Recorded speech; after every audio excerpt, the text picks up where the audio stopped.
आपको लगता है वो वाकई आप लोगों के साथ इंटैक्ट है? दलित चौपाल भी आप लगातार कर रहे हैं, अलग अलग जगहों पर जाकर के कर रहे हैं। दलित में बहुत से लोग नेता पैदा लिए हैं, कहने के लिए लोग नेता पैदा हुए। या आज भी चिराग का पूर्णिया में कार्यक्रम है, वहाँ से भी वो दलितों का हुंकार जो भर रहे हैं। सर्वे कराइए कि दलित समाज की कितनी उपस्थिति है। कहने के लिए कोई कुछ कर, जो आदमी सोना का चम्मच लेकर पैदा लिया, वो दलित के।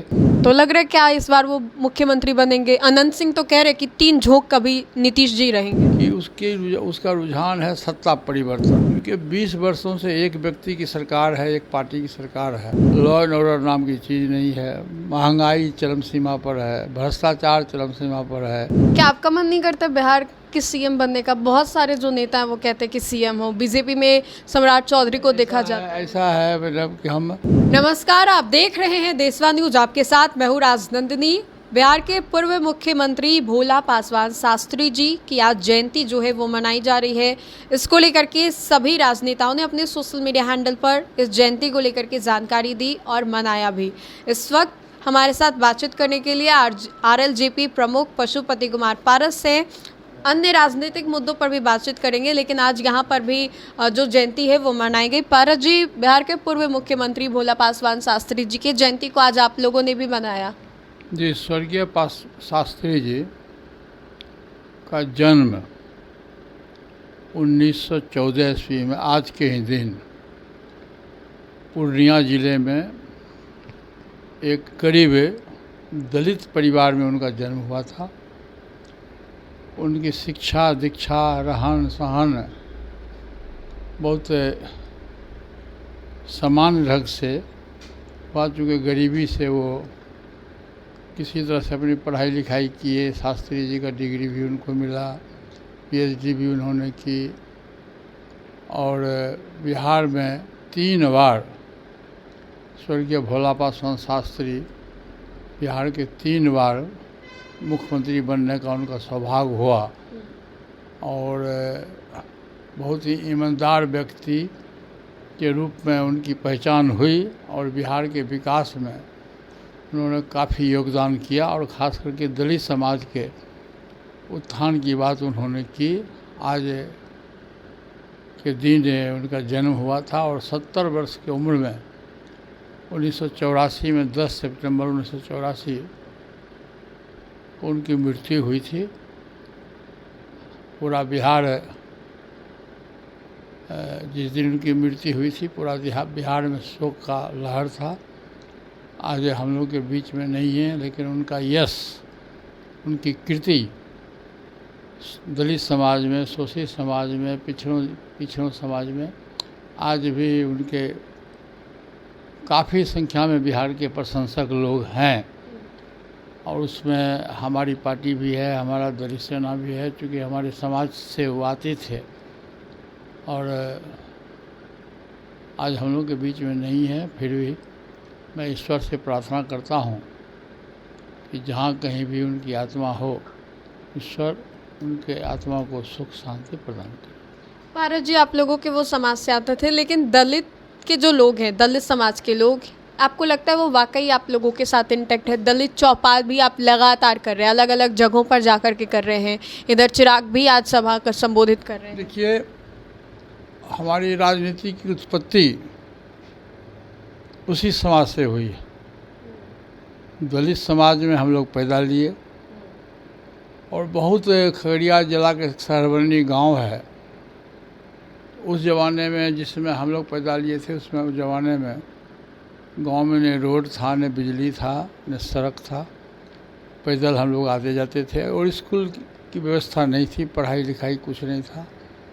उस ज़माने में हम लोग 2 नदी पार करके, दोनों भाई, स्वर्गीय पासवान जी और हम दोनों भाई, दूसरे ज़िला में, दरभंगा ज़िला में जाते थे पढ़ने के लिए। जगमोहरा एक स्कूल था, वहाँ पढ़ने जाते थे और वहीं से हम लोगों की पढ़ाई लिखाई हुई।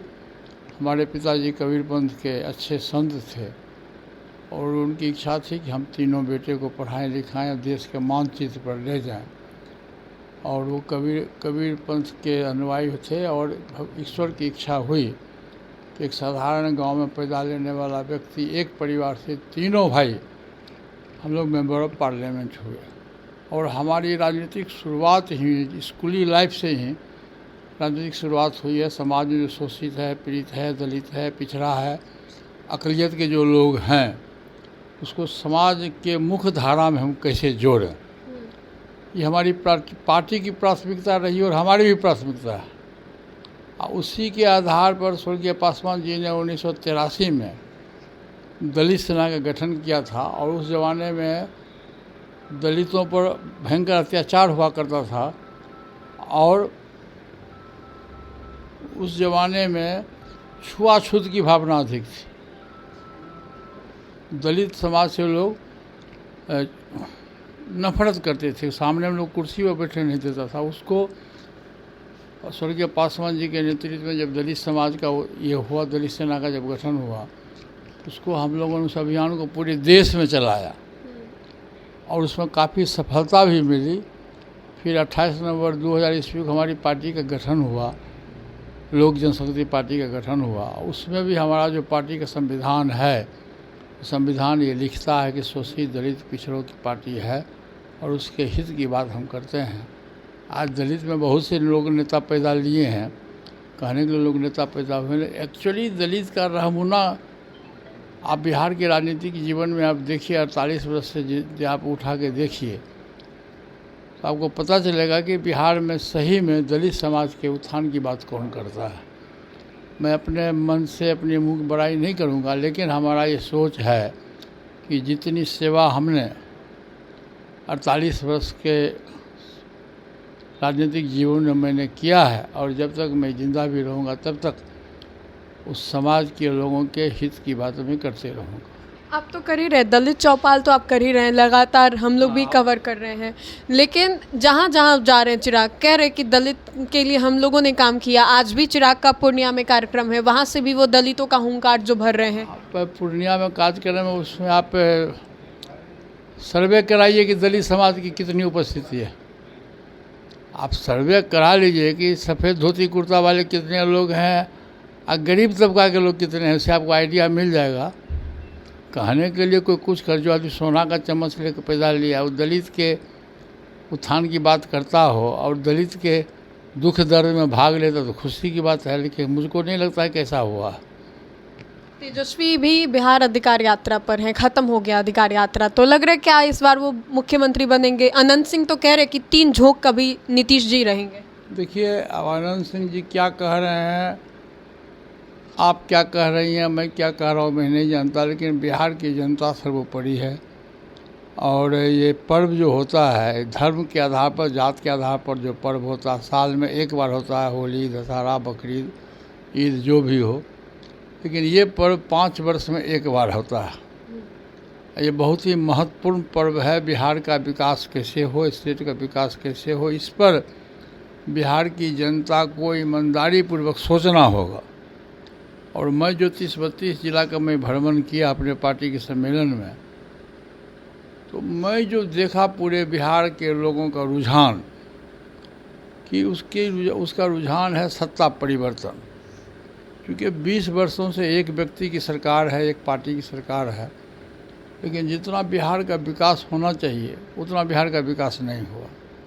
और यहाँ लूट घसोट काफ़ी अधिक संख्या में है, लॉ एंड ऑर्डर नाम की चीज़ नहीं है, महंगाई चरम सीमा पर है, भ्रष्टाचार चरम सीमा पर है, सबसे खराब व्यवस्था है शिक्षा का। कोई भी लोग अपने परिवार के बच्चे को सरकारी स्कूल में पढ़ाना नहीं चाहता है। शायद आप भी, आपके परिवार में भी वही हुआ होगा, कोई भी लोग सरकारी स्कूल में पढ़ाना नहीं चाहता, क्योंकि सरकारी स्कूल में जो टीचर्स है उसको खुद व्यवस्थित नहीं है, कुव्यवस्था है। उसको खुद पढ़ना ही नहीं आता, तो बच्चे को क्या पढ़ाएगा वो।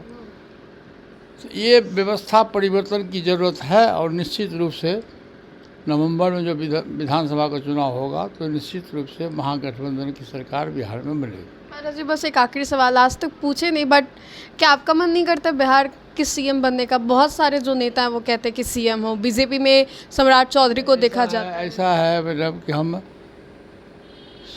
48 वर्ष पूर्व 77 में बिहार विधानसभा में सबसे कम उम्र का व्यक्ति था जो सदस्य बना, और 7 बार मैं बिहार विधानसभा का सदस्य रहा, 8वीं बार में विधान परिषद का सदस्य रहा, 9वीं बार में लोकसभा का सदस्य हुआ, भारत सरकार का कैबिनेट मिनिस्टर हुआ, बिहार में 4 बार में मंत्री रहा। हमारा हमारी इच्छा अब नहीं है। अब चूँकि हम लोग का उम्र भी हो गया है, इसलिए अब नए लोगों का ज़माना है, अब नया नया युग आया है, नए लोगों को आगे बढ़ने देना चाहिए और हमारी भी इच्छा यही है कि नए लोग आगे बढ़ें। चलिए, तो पशुपति कुमार पारस जी थे हमारे साथ बातचीत करने के लिए। इस पूरे खबर को लेकर के आपका क्या कहना है हमें कमेंट में ज़रूर बताएं। तो फिलहाल के लिए इतना ही। सहयोगी मंटू के साथ राजनंदिनी, देशवानी न्यूज़ पटना।